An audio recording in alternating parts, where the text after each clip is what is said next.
Hello everyone and welcome back to the fourth episode of the S&P Saga, your weekly analysis of the S&P 500 index. We have a lot of action to cover, but at the end of this video we will highlight two companies that you should investigate for next week.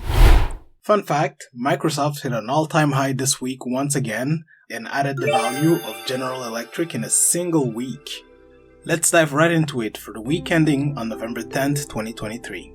The S&P 500 closed the week at 4,415.24 cents, up 1.3% from last week's close. The PE ratio of the index, based on current price and latest earnings, stands at 24.39, up 0.31 points since last week.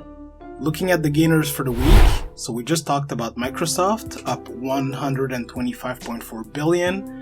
Microsoft is a big investor in OpenAI, so there is increased optimism of having AI included into its Office product, which is boosting the value of the company. And on top of that, OpenAI had a big developer conference this week. NVDA is up $82.3 billion as investors prepare for its earnings expected on November 21st. We will talk about it again next week. Apple is up $75.2 billion, still riding on the positive nature of its earnings. Amazon is also up $51.3 billion, still riding on its positive earnings as well. And finally, Alphabet, also known as Google, is up $36.5 billion on buyers moving in after the sell-off that followed its negative earnings. Moving on to the losers now.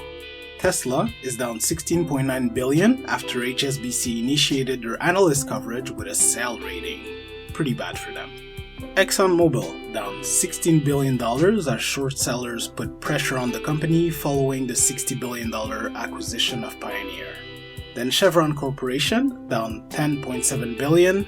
Similar story here to Exxon, the company is down following the announced deal to buy Hess. Moving on, we have Pfizer, down $10 billion after announcing a $5.6 billion one-time charge caused by the US government returns of millions of doses of antiviral treatment Paxlovid that was not used. We also have Johnson & Johnson, down $9.8 billion for the week on no particular news.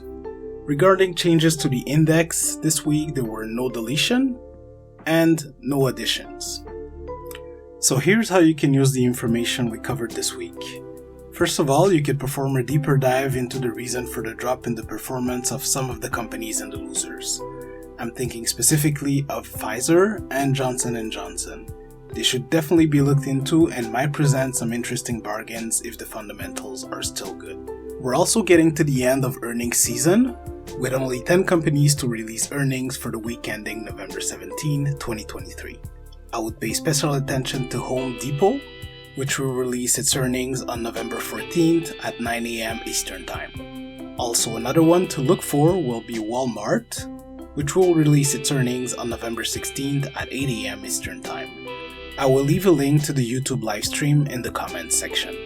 That's it for this week. Don't forget to like the video and subscribe to stay updated on what's next with the S&P 500 index. Have a great week!